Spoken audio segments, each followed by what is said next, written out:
بە ئێمە دەستمان پێ کردەوە بە کڵاو و مێخەک و هەروە ئەو کارێ دەستیانێکەوە ئەگەن و سیرامیک و ئەوانشتەوە بە موورو ئەکرێ دەستبن ئێمە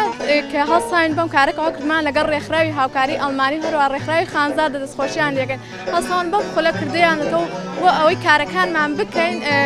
هەروە ئافرەت لەسەر پێ خۆی ڕابوەستێ و دەست لەسەر کەسپان نەکاتەوە هەروەها هێز پشتیوانی خۆی بێت و هێز ئەو کارشەیەکات بۆ بنیانانی داهاتوو خۆی بێت.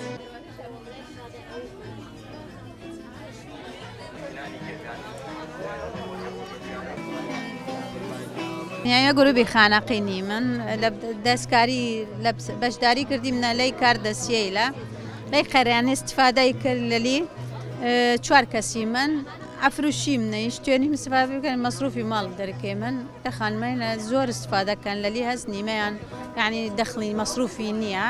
توێن لە ماڵەوە دانشتەی کارێکە عەرزی بکات بۆ فروشتن بۆ خۆی لە ماڵەوە تێرن بێت بۆ معرەزی بکەین بۆی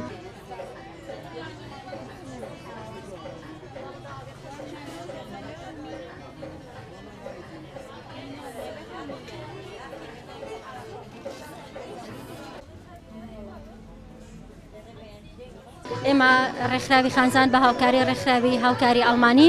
هەستاوی لە ڕۆژی 25 نۆڤەمبەرە بۆ ڕۆژی بەرەنگاربوونەوەی توندوتیژی جژنان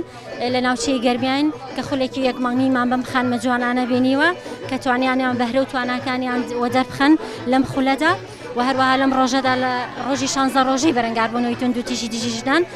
پێشەنگایەکمان بۆ کردوونەتەوە کە بتوانن لێرەدا ئەو بەهرە و توانانی کە لە خولەکەدا بەرجەستەیان کردو ئاخوتبینیوانە کە بتوانن لێرەیە بیخەنە بازاڕی کارە و بتوانن لێرە کاڵا و ئامرازەکانی ئەو ئامرازێنی کە پێیان بۆ کردویانە لە خولەکە بتوانن بیفرۆشنەوە بتوانن بژێوەیەکی ژیانی خۆیان پێدابین بکەن.